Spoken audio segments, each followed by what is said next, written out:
हमारे 12th वालों lecture number 13 है करंट इलेक्ट्रिसिटी का।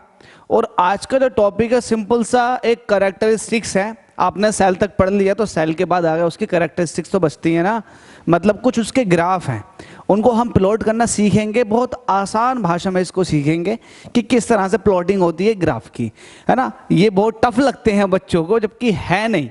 अगर आप देखेंगे ना तो बहुत इजी ग्राफ हैं। तो एक्चुअल में ये ग्राफ क्या रिप्रेजेंट करते हैं, क्यों बनाए गए हैं ग्राफ? एक्चुअल में ये इसलिए बनाए गए हैं, जो हमारे पास लोड रेजिस्टेंस है, अगर हम उसकी वैल्यू को चेंज करते चले जाएं तो क्या फर्क पड़ेगा हमारी पूरे सेल पर, उसकी क्या कैरेक्टरिस्टिक्स होंगी, उसका क्या बिहेवियर रहेगा, उस चीज के रिप्रेजेंटेशन के लिए हमने ग्राफ बनाया। तो ग्राफ ये हमारे पास इसीलिए तीन तरह के, तो एक तो आएगा हमारे पास ईएमएफ और एक्सटर्नल रेजिस्टेंस का, दूसरा आएगा टर्मिनल पोटेंशियल का और एक्सटर्नल रजिस्टर का, और अगला आएगा ग्राफ टर्मिनल पोटेंशियल डिफरेंस और करंट का। ये तीन ग्राफ हैं, इजी हैं, एकदम से पढ़ लेते हैं। तो चलिए स्टार्ट करते हैं पहले ग्राफ की तरफ को, जिसका नाम है ईआर ग्राफ। तो ये कैरेक्टरिस्टिक्स है किसी भी सेल की, तो हम पढ़ेंगे ईएमएफ एंड आर के बीच में जो ग्राफ बनेगा उसका। तो इसका ग्राफ किस तरह से प्लॉट होगा, तो आप सबसे पहले ये देखिएगा कि आपके पास जो ईएमएफ होता है, ईएमएफ होता है क्या है, ये इसका इंटरनल रेजिस्टेंस है और ये आपके पास एक्सटर्नल लोड रेजिस्टेंस, ये ईएमएफ होता। तो ईएमएफ किसी भी सेल का होता क्या है, आप ये देखें ईएमएफ किसी भी सेल का क्या होता है।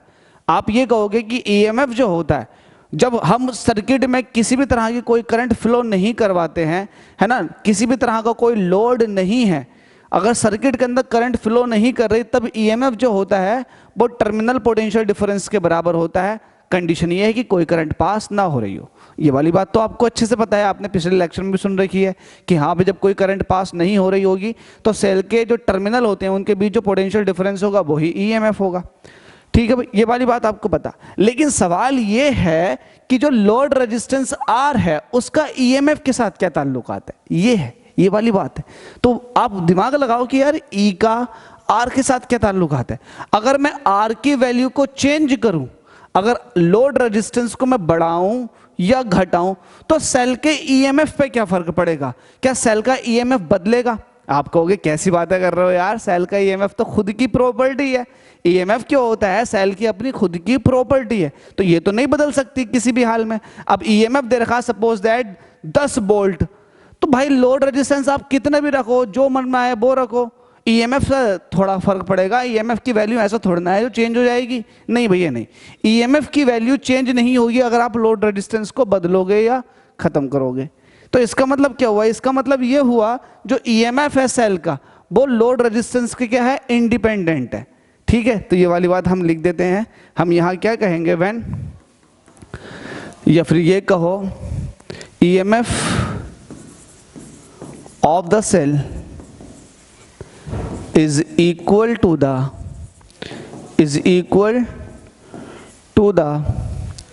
potential difference या फिर potential drop, potential difference कहो across the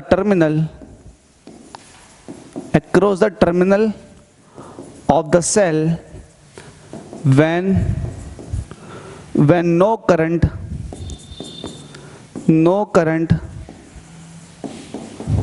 flows through the cell। तो ये वाली बात आपने समझ ली। ये वाली बात हम चिल्ला के ही बोल रहे थे, क्या अभी बताया कि जब भाई कोई भी करंट फ्लो नहीं कर रही होगी, उस केस में जो सेल के टर्मिनल हैं, उन टर्मिनलों के बीच में जो पोटेंशियल डिफरेंस होता है वो सेल के अपने खुद के ईएमएफ के बराबर होता। ये वाली बात आपको पता है।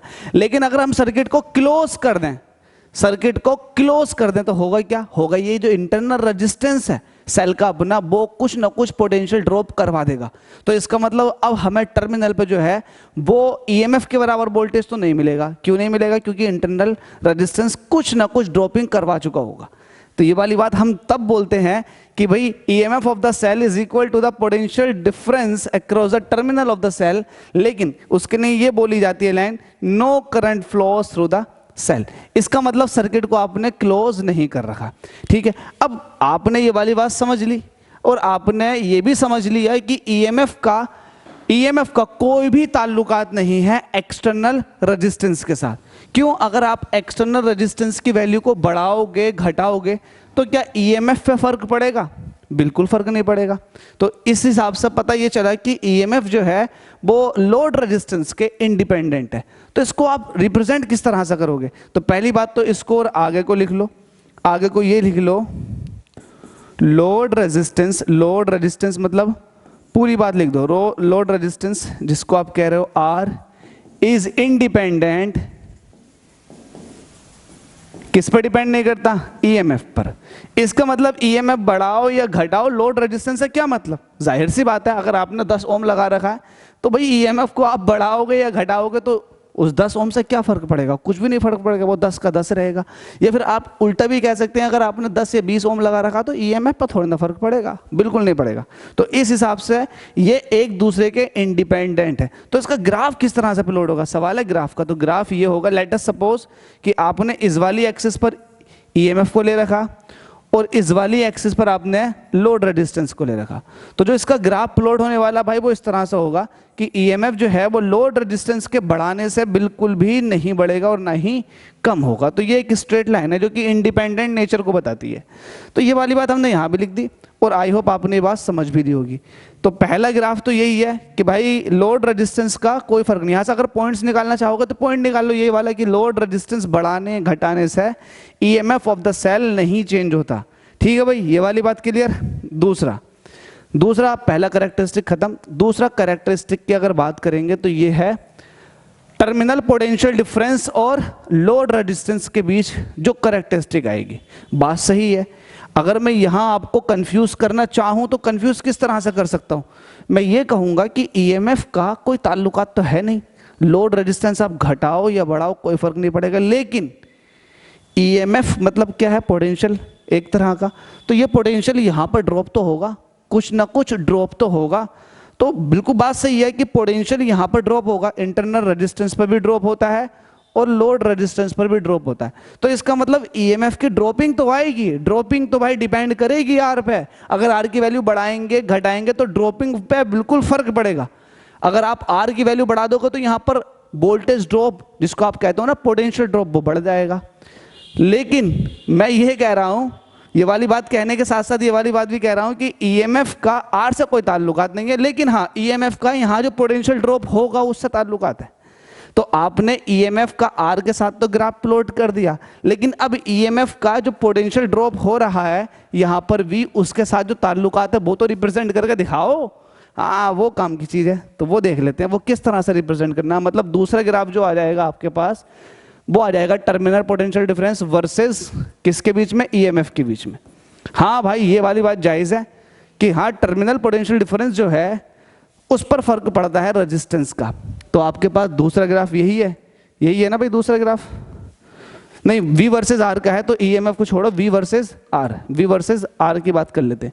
तो यहाँ इसको रफ करके R की बात कर लो, क्योंकि इसका हम इसके साथ तो नहीं देख रहे, R के साथ देख रहे हैं, क्योंकि यही हमारी कैरेक्टरिस्टिक है कि V का R के साथ क्या। अब आप एक चीज बताओ, अगर मैं टर्मिनल पोटेंशियल को बढ़ाना है मुझे, तो जाहिर सी बात है मुझे रेजिस्टेंस की वैल्यू भी क्या करनी होगी? इंक्रीज करनी होगी। तो क्या इसके पास आपका कोई प्रूफ है कि भाई ये चीज हाँ ऐसे ही होगी? तो इसके लिए यस एक इक्वेशन है, हम एक इक्वेशन निकालेंगे V वर्सेस R के अंदर। आपको पता है सिंपल सा मैं ग्राफ एक बार फिर से बनाऊंगा और साथ में मैं सेल का और ईएमएफ के साथ एक डायग्राम और बनाऊंगा ताकि ये रिप्रेजेंटेशन आपको क्लियर हो जाए। आपको पता है ये इंटरनल रेजिस्टेंस है, आपको पता है ये ईएमएफ है और ये पूरा सेल है, यहाँ तक सेल माना जाता। ठीक है भाई, और ये आपके पास लोड रेजिस्टेंस आर है। लोड रेजिस्टेंस पर जो पोटेंशियल जाता है उसको आप टर्मिनल पोटेंशियल कहते हो। ये सारी बात आपको क्लियर। और यहाँ पर जो पोटेंशियल जाता है उसको आप कहते हो वी डैश, कि इंटरनल रेजिस्टेंस पर जो पोटेंशियल ड्रॉप हुआ है वो। इस हिसाब से आपने एक इक्वेशन बनाई थी कि जो ईएमएफ है वो एक्चुअल में किस किस का सम है। जो ईएमएफ है वो किस किस का सम है? वो है वी डैश का, वी डैश के साथ में वी का। तो आप कह सकते हो ईएमएफ जो है वो वी डैश प्लस वी है, क्योंकि ये जो पूरा ईएमएफ है दो जगह ड्रॉप हुआ था। आपने बहुत सारे फॉर्मूले बनाए थे, उसमें एक फॉर्मूला ये भी था। ठीक है भाई, आपने अगर पिछला लेक्चर देख रखा हो तो उसके अंदर आपने ये फॉर्मूला बनाया था। लेकिन आपको फिलहाल अभी चाहिए क्या, आपको V चाहिए, बिल्कुल चाहिए, और आपको R चाहिए।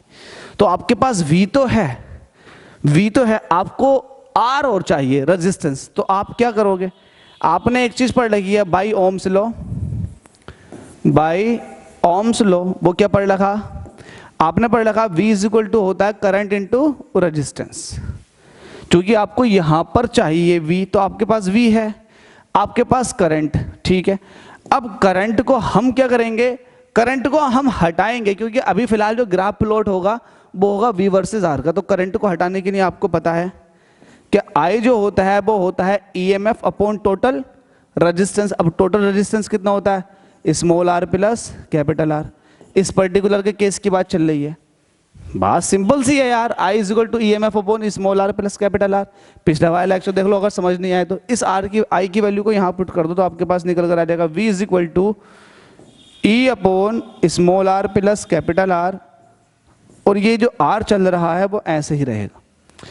अगर किसी को आपत्ति हो तो बताओ, आपत्ति होगी तभी जब आपने पिछला वाला लेक्चर नहीं देख रखा होगा। इसको आप आगे कंटिन्यू कीजिएगा। तो आपके पास, इसको मैं फिर से लिख देता हूँ, V is equal to E upon small r plus capital R, और साथ में आपके पास कैपिटल R ये रहा, ठीक है भाई। इस कैपिटल R को यहाँ डिवाइड में ले जाओ तो V इज इक्वल टू कितना हो जाएगा, EMF upon small r plus capital R upon capital R।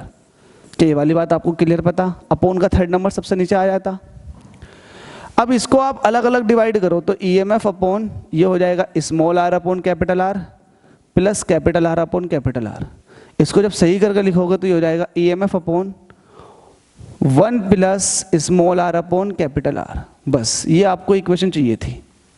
तो आपके पास टर्मिनल पोटेंशियल V जो है in terms of capital R, वो आपके पास ये निकल कर आ चुका। इन सभी में आपको E भी ध्यान में रखना पड़ता, E को लेना पड़ता। तो क्या आपको ये क्लियर है? अब मैं देखिए ग्राफ प्लॉट करूंगा, ग्राफ को ध्यान से समझिएगा। अगर आपने समझ लिया तो एकदम समझ में आ जाएगा, और नहीं समझा, ना इतलाली की, तो टाइम भी लग सकता। ठीक है भाई, ठीक है। अब देखो समझने के लिए आपको किस किस के बीच में ग्राफ प्लॉट करना, आपको जो ग्राफ प्लॉट करना है वो करना है टर्मिनल पोटेंशियल डिफरेंस और रेजिस्टेंस के बीच में। तो एक तरफ आपके पास रेजिस्टेंस है और दूसरा आपका टर्मिनल पोटेंशियल। अब आपको पता है टर्मिनल पोटेंशियल, ठीक है, जिसको आप V कह रहे हो, तो आप इसके लिए क्या करोगे, इसके लिए आप एक काम करो, ऑटोमेटिकली आपके पास ग्राफ प्लॉट हो जाएगा। अगर आप R की वैल्यू को चेंज करते चले जाओगे तो आपके पास V का रिलेशन E के साथ निकलना शुरू कर देगा। आप जैसे जैसे R की वैल्यू को चेंज करोगे वैसे वैसे V का रिलेशन E के साथ निकलना शुरू कर देगा। तो आप E को ले लो इस वाली एक्सिस पर, Y एक्सिस पर आपके पास E है, और जबकि X एक्सिस पर आपके पास रेजिस्टेंस है। ठीक है भाई। अब आप कहोगे कि यार इन दोनों का क्यों लिया, अभी पता लग जाएगा आपको, बिल्कुल क्लियर तरीके से पता लग जाएगा क्यों लिया। देखो अब जरा ध्यान से देखो, यहां से मैं बना रहा हूं कि जब मेरे पास कैपिटल R की वैल्यू 0 है, व्हेन कैपिटल R की वैल्यू 0 है, मैंने लोड रेजिस्टेंस ही नहीं लगा रखा, कॉमन सेंस लगाओ। जब लोड रेजिस्टेंस नहीं लगा रखा होगा तब क्या होगा, जब आपने लोड रेजिस्टेंस नहीं लगा रखा होगा तो क्या यहां पर पोटेंशियल ड्रॉप होगा? जब लोड रेजिस्टेंस नहीं है तो पोटेंशियल ड्रॉप का कोई मतलब ही नहीं बनता। इसका मतलब लोड रेजिस्टेंस 0 है तो पोटेंशियल डिफरेंस भी 0 निकल कर आएगा। लेकिन हम इस इक्वेशन से देखेंगे, क्या इस इक्वेशन में देखेंगे कि हमारे पास लोड रेजिस्टेंस भी और टर्मिनल पोटेंशियल डिफरेंस भी 0 आएगा? तो देख लेते हैं। R की वैल्यू यहां 0 पुट करो, समथिंग अपॉन 0 का मतलब होता है इन्फिनिटी, तो ये वैल्यू इन्फिनिटी आ जाएगी। इन्फिनिटी में 1 ऐड करोगे तो वो इन्फिनिटी हो जाएगा, और किसी भी नंबर को जब इन्फिनिटी से डिवाइड करते हैं तो वैल्यू कितनी आती है, 0। तो इसका मतलब आपके पास V कितना आ जाएगा, 0। ये बात हमने दो तरीके से समझ ली। एक तो ये कि भाई आपके पास है बिल्कुल सेल का और टर्मिनल पोटेंशियल डिफरेंस का एक आपने डायग्राम बनाया हुआ है, उसमें आपने देख लिया जब ये 0 है तो ये भी 0 हो जाएगा। जितना ज़्यादा रेजिस्टेंस उतना ज़्यादा आपके पास टर्मिनल पोटेंशियल डिफरेंस आएगा, ये वाली बात। जब आपने R को ही 0 कर दिया तो V 0 हो जाएगा। पहली बात तो ये कि इसका मतलब जब R 0 था तो कोई भी या फिर किसी भी तरह का पोटेंशियल ड्रॉप नहीं हुआ। ये पोटेंशियल ड्रॉप हो किसका होगा, किसका? ये पोटेंशियल ड्रॉप जो होगा ईएमएफ का कुछ हिस्सा ड्रॉप होगा ना, जाहिर सी बात है। ईएमएफ का कुछ पार्ट इंटरनल रेजिस्टेंस पर और बचा हुआ पार्ट टर्मिनल पोटेंशियल पर ड्रॉप होगा। इसीलिए आपने यहाँ पर ईएमएफ ले रखा, क्योंकि ईएमएफ की टर्म में निकल कर आएगी वैल्यू। अब देखो, पहला तो आपने देख लिया कि जब आर जीरो था, जब आर की वैल्यू जीरो थी तो किसी तरह का कोई भी पोटेंशियल नहीं था, बिल्कुल ठीक है। तो ये लाइन आ गई, पहला वाला पॉइंट आपको दिख गया, दिख गया। थोड़ा और डाल कर दो, इसका मतलब आपने आर जीरो लिया। दूसरा व्हेन, अब मैं आर को बढ़ा रहा हूं, अब जैसे जैसे मैं आर को बढ़ाता चला जाऊंगा, आर को जैसे ही बढ़ाऊंगा वी आना शुरू हो जाएगा। यस ऑब्वियसली वी की वैल्यू आनी शुरू हो जाएगी, क्योंकि वी की वैल्यू तो आर पर डिपेंड करेगी। तो इसका मतलब क्या है, जैसे जैसे मैंने आर को बढ़ाया वी की वैल्यू आनी शुरू हो गई। तो मैंने कहा कि मैं आर की वैल्यू जो है वो स्मॉल आर के बराबर रख रहा हूं। तो स्मॉल आर क्या था, जरा ध्यान लगाओ, स्मॉल आर जो था वो इंटरनल रेजिस्टेंस था सेल का। तो आपने यही कहा कि पहले फर्स्ट ऑफ ऑल मैं इतना करके देख लेता हूं कि जो मेरे पास एक्सटर्नल रेजिस्टेंस में लगाऊंगा, जिसको आप आर कह रहे हो, वो इंटरनल रेजिस्टेंस के बराबर होगा। तो आप कह रहे हो ठीक है कि अगर आपने आर को जो है इंटरनल रेजिस्टेंस के बराबर ले लिया, लिख रहे हो व्हेन, जब मैं ऐसा कर रहा हूं, जब आप ऐसा कर रहे होगे तो देखो आर की जगह क्या रख दोगे, स्मॉल आर। स्मॉल आर से स्मॉल आर कट जाएगा, तो स्मॉल आर से कटने के बाद यहाँ वैल्यू निकल कर आएगी 1, 1 में 1 ऐड करोगे कितना हो जाएगा 2, तो यहाँ वैल्यू आ जाएगी E/2। तो इसका मतलब जो टर्मिनल पोटेंशियल होगा वो जस्ट ईएमएफ का कितना हो रहा होगा, आधा। अब जाहिर सी बात है यार, कॉमन सेंस की बात है कि दो रेजिस्टेंस इक्वल है, दो रेजिस्टेंस क्या है, इक्वल है, और आपने ईएमएफ लगा रखा ई, तो वो ईएमएफ जो है इक्वल ही डिवाइड हो जाएगा ना दोनों रेजिस्टेंसों पर। तो यहां से ये वाली बात भी समझ सकते हो कि आपके पास जब इंटरनल रेजिस्टेंस के बराबर आप एक्सटर्नल रेजिस्टर लगा दोगे तो जो ईएमएफ है वो दोनों जगहों पर एक समान रूप से विभाजित हो जाएगा। मतलब आपके पास टर्मिनल पोटेंशियल डिफरेंस जो होगा जस्ट ईएमएफ का आधा होगा। तो लेट अस सपोज कि आपके पास यहां पर है ईएमएफ का आधा, ईएमएफ का आधा ये है, और आप ऐसा मान लो कि जब ये आधा है तो ये ईएमएफ पूरा ईएमएफ ये है, तो ये ईएमएफ का आधा होगा। लेकिन ये आधा कब होगा, जब रेजिस्टेंस आप लगा चुके होगे स्मॉल आर के बराबर। तो इन दोनों पॉइंटों का एक पॉइंट ये बनेगा आ करके, यस और नो, बिल्कुल सही बात है। तो इसका मतलब ये हुआ कि यहां से बढ़ना शुरू हुआ है कुछ इस तरह से ग्रेजुअली। आगे देखो, आगे तीसरा पॉइंट ले लेते हैं। चूंकि आप जो है बढ़ाते चले जा रहे हो एक्सटर्नल रजिस्टर को, अब ये कह रहे हो कि एक्सटर्नल रजिस्टर की वैल्यू मैंने कर दी इनफाइनाइट। अब जरा इनफाइनाइट जब इसको कर दोगे, बहुत ज्यादा रेजिस्टेंस, बहुत ही ज्यादा, तो भाई सारा का सारा ईएमएफ यहीं आकर ड्रॉप हो जाएगा। फिर तो इसके मुकाबले में इंटरनल रेजिस्टेंस की कोई वैल्यू है ही नहीं। तो सारा का सारा ईएमएफ कहां पर ड्रॉप हो जाएगा, टर्मिनल पोटेंशियल पर, अब टर्मिनल रेजिस्टेंस पर। अब जरा एक बात बताओ, इसके थ्रू भी समझ लेते हैं ये वाली बात, क्या ऐसा है क्या, जरा आर की वैल्यू इनफाइनाइट रखो, आप यहां पर इन्फिनिटी रखोगे तो इन्फिनिटी, समथिंग अपॉन इन्फिनिटी का मतलब होता है जीरो, और जीरो में जब 1 ऐड करोगे तो वैल्यू कितनी आ जाएगी 1, तो ये आ जाएगा ईएमएफ अपॉन 1। बात समझो, ईएमएफ अपॉन 1। तो जब ईएमएफ अपॉन 1 आ जाएगा मतलब ईएमएफ, तो अल्टीमेटली आपके पास जो टर्मिनल पोटेंशियल डिफरेंस आएगा वो किसके बराबर आ जाएगा, ईएमएफ के। तो क्या ये वाली बात बिल्कुल अभी एज इट इज मैंने बताई नहीं थी, बिल्कुल बताई थी। मैंने ये कहा था जब आपके पास आर की वैल्यू इनफाइनाइट हो जाएगी तो सारा का सारा ईएमएफ इस टर्मिनल रेजिस्टेंस पे जाकर ड्रॉप हो जाएगा, फिर तो इंटरनल की कोई वैल्यू नहीं होगी। इंटरनल रेजिस्टेंस तो बहुत थोड़ा होता है, इनफाइनाइट कहाँ और इंटरनल कहाँ। तो आप ऐसा मान लोगे कि भाई इंटरनल रेजिस्टेंस तो ड्रॉपिंग ही नहीं है, ये सारा का सारा ईएमएफ वहीं चला गया। तो इसका मतलब जब आपने आर को बहुत ज़्यादा कर दिया तो आपके पास जो टर्मिनल पोटेंशियल डिफरेंस होगा वो किसके बराबर होगा, ईएमएफ के। तो मतलब ईएमएफ वाई लाइन तो आई है, ये देखो ईएमएफ वाई लाइन तो ये है, खुद देखो जरा, ईएमएफ वाई लाइन ये है, लेकिन आर की वैल्यू क्या रखोगे, बहुत ज़्यादा। तो बहुत ज़्यादा रखोगे तो ये यहाँ टच करेगी, तो यहाँ टच करके ये ग्राफ इस तरह से बनता हुआ आ जाएगा। तो क्या आपने ये ग्राफ समझ लिया किस चीज की कैरेक्टरिस्टिक्स है, ये भाई V वर्सेस R की कैरेक्टरिस्टिक है, जिसमें हम V को जो निकालना है इन टर्म्स ऑफ ईएमएफ देखेंगे। आई होप आपने ये बेसिक चीज समझ ली होगी। वो समझ में आना भी चाहिए। अगर अब भी समझ में नहीं आएगा तो भाई कब समझ में आएगा। तो ये आपने दो कैरेक्टरिस्टिक बना दी। अब तीसरी का नंबर आता है जो है V वर्सेस I का। V वर्सेस I का मतलब क्या है? V का मतलब क्या आपको अच्छे से पता है, तो मैं ये लिख देता हूँ V वर्सेस I। ठीक है भाई। अब देखिएगा V वर्सेस I में एक चीज देखिएगा, एक बार फिर से सेल बना लेते हैं। ये पोटेंशियल प्लस का, ये माइनस का, और ये इंटरनल रजिस्टर, और ये इस तरह से आपके पास एक्सटर्नल रेजिस्टेंस। तो ये आपके पास EMF है, ये इंटरनल रेजिस्टेंस R है, और ये पूरा का पूरा क्या है? सेल है, और ये आपके पास R है। आपको पता है यहाँ पर V ड्रॉप होता है जिसको आप टर्मिनल वोल्टेज कहते हो। ठीक है, आगे बात कर लेते हैं।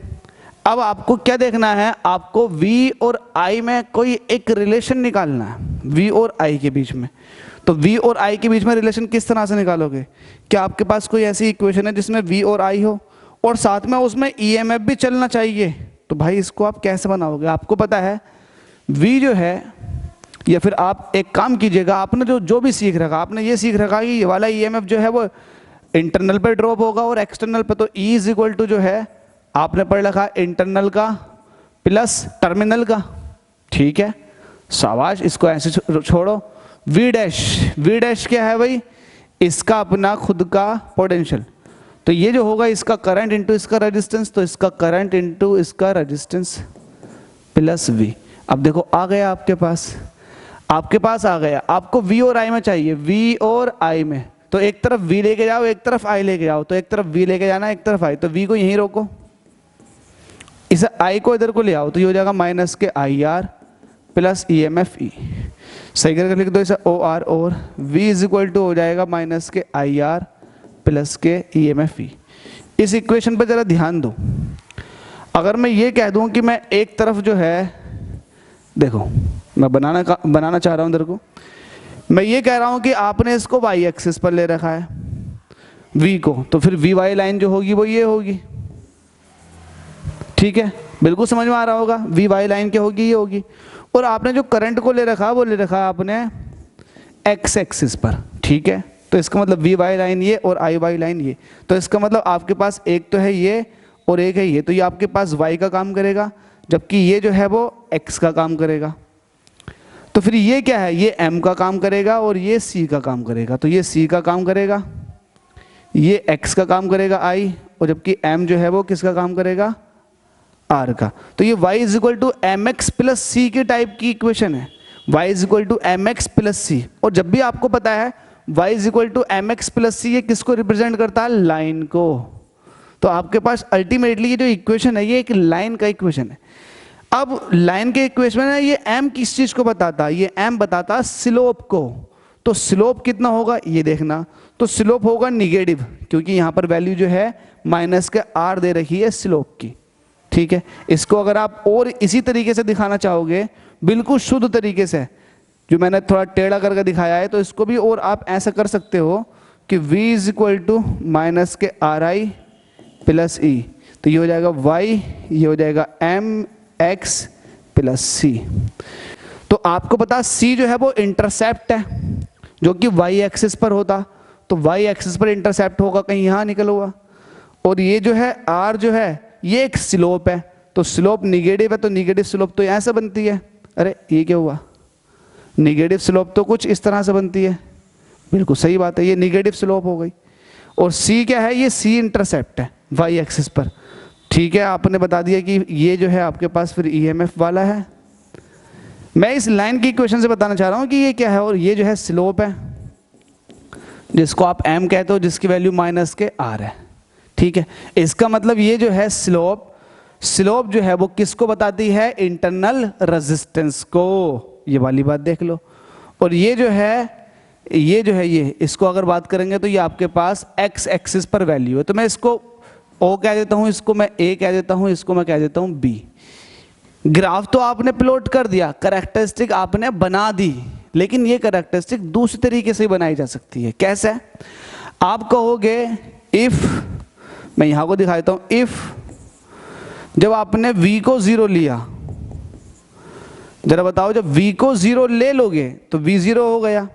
इसका मतलब ई जो है वो आई आर के बराबर होगा, उस केस में ई जो होगा वो आई आर के बराबर होगा। तो वी जीरो कहाँ होगा, वी जीरो होगा यहाँ पर, क्योंकि वी वाई लाइन ये है, तो जब जीरो की बात करोगे तो इसका मतलब यहाँ पर, तो इसका मतलब v जो है वो जीरो यहाँ पर है, तब आपके पास E जो है वो आई आर के बराबर होगा। तो इसका मतलब सीधा सीधा ये है कि v जो है वो टर्मिनल पोटेंशियल था, वो जब जीरो है तब EMF जो होगा, टोटल EMF जो होगा वो इंटरनल रेजिस्टेंस पर ड्रॉप होगा। जाहिर सी बात है, जब आपने टर्मिनल पर यहाँ पर कोई रेजिस्टेंस, यहाँ पर ड्रॉपिंग नहीं आ रही, v जीरो निकल कर आ गया यहाँ पर, तो इसका मतलब ये EMF कहाँ गया सारा का सारा, वो इंटरनल पे ड्रॉप हो जाएगा।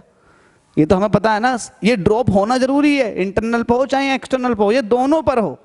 अब जब v जीरो है तो इसका मतलब EMF सारा का सारा कहाँ चला जाएगा, इंटरनल पे। तो भाई ये लाइन जो है वो यही तो बता रही है। तो इससे यहाँ से अगर जब आप R की वैल्यू निकालोगे तो R निकल कर आएगा EMF अपॉन I, लेकिन करंट कौन सी है, ये IA। तो भाई मैं भी तो यही कह रहा था, मैं ये कह रहा था कि R जो है वो स्लोप को बताएगा, स्लोप होता है EMF अपॉन करंट। तो जो R है ये R है, स्लोप ही तो है, जिसकी वैल्यू क्या होगी, EMF अपॉन करंट के। मैं नहीं कह रहा, आप स्लोप कैसे निकालते हो, स्लोप कैसे निकालते हो, परपेंडिकुलर अपॉन बेस, परपेंडिकुलर पे कौन है EMF और बेस पे कौन है करंट, यही तो आपके पास स्लोप है। भाई स्लोप ऐसे तो निकालते हो परपेंडिकुलर अपॉन बेस, तो परपेंडिकुलर पे क्या है वैल्यू EMF और बेस पे क्या है करंट, तो भाई स्लोप आपने, ठीक है। अब आपने ये देख लिया, बिल्कुल देख लिया, क्या देखा, जब आपके पास v जीरो था तो E जो था वो आई आर के बराबर था यहाँ से। दूसरा कह दो इफ जब मैं करंट को जीरो ले लूँ, तो जब मैं करंट को जीरो ले लूँगा I जीरो होगा, जब I जीरो होगा तो इसका मतलब I क्या है जीरो, तो जीरो से किसी की मल्टीप्लाई कर दो जीरो, तो इसका मतलब EMF किसके बराबर आ जाएगा, EMF जो हो जाएगा वो आ जाएगा आपके पास टर्मिनल पोटेंशियल के। तो क्या हम ये कंडीशन में नहीं बोलते हैं बार बार कि EMF ऑफ द सेल जो होता है वो टर्मिनल पोटेंशियल डिफरेंस के बराबर होता है अगर करंट जो है वो जीरो है, इसका मतलब सर्किट के अंदर करंट फ्लो नहीं कर रही है। तब इस केस में आप देखते हो ना ये वाली बात कि जब सर्किट के अंदर करंट फ्लो नहीं करती है तो EMF किसके बराबर होता है, EMF किसके बराबर होता है, टर्मिनल पोटेंशियल के। तो क्या ये वाली बात आपने थियोरेटिकली नहीं जान रखी, बिल्कुल जान रखी, क्योंकि पहला ग्राफ जो था उसमें मैंने ये सबसे पहले यही लाइन लिखी थी कि हमेशा जो terminal potential difference of the cell है वो किसके बराबर होगा, EMF के। कब, जब उसमें से कोई करंट पास ना हो। तो भाई ये आपने सीख भी रखा है और ये आप देख भी रहे हो इस कैरेक्टरिस्टिक से, ये आपने बना दी। तो ये आपके पास V वर्सेस I का था, तो क्या कोई टफ है, बिल्कुल टफ नहीं। तो यहाँ तक आपने तीनों ग्राफ सीख लिए, कौन कौन से सीख लिए वो आपको अच्छे से पता है। तो ग्राफ सीखने के बाद में अब हमारे पास सेल का बेसिक खत्म हो जाता है। अब इसके बाद आता combinations of cell, series combination, parallel combination and then mixed combination. इसके बाद बहुत ज़्यादा न्यूमेरिकल बचते हैं, तो हम कॉम्बिनेशन अब नहीं पढ़ेंगे, मतलब पढ़ेंगे फिलहाल, अभी तो नहीं पढ़ेंगे। अब लेक्चर नहीं मिलेगा आपको 1 या 2 या 3 दिन तक, क्योंकि लेक्चर्स हो चुके हैं बहुत ज़्यादा अपलोड। भाई पहले ही ना आप तमीज़ से अच्छा कर लो, तमीज़ से पढ़ो, एक ही बार पढ़ो, अच्छे से पढ़ो, ऐसा पढ़ो कि आप दूसरे को पढ़ा दो, समझा दो दूसरे को, ठीक है भाई। अब हमारा जो टारगेट रहेगा वो रहेगा इसके न्यूमेरिकल, क्योंकि अभी तक मैंने जो न्यूमेरिकल पोर्शन लिया था वो शुरू वाले टॉपिक का ले लिया था, लेकिन अब भाई टॉपिक हो चुके हैं बहुत ज़्यादा, न्यूमेरिकल बचे हुए हैं सबके। तो अब हम यहाँ तक पहला न्यूमेरिकल कंप्लीट करेंगे, उसके बाद फिर हम आगे को स्टार्ट करेंगे थियोरेटिकल पोर्शन। हो सकता है इसी दौरान न्यूमेरिकल चलें इसके, और साथ में मैं लेक्चर नंबर 1 ले लूँ, चैप्टर नंबर 1 का, क्योंकि वो भी बहुत ज़रूरी है, क्योंकि वहाँ भी आपको कहीं ना कहीं दिक्कत आ रही होगी, वहाँ भी आपको समझना ज़रूरी है। तो ये लेक्चर इतना ही था, बस यहीं ख़त्म कर देते हैं इसको। इसमें आपने आज ग्राफ पढ़े हैं, और वो किसके ग्राफ हैं, इनको आप कैरेक्टरिस्टिक्स बोलते हो। किसकी ग्राफ है ये भाई, सेल की। आई होप आपने समझ ली। Thank you.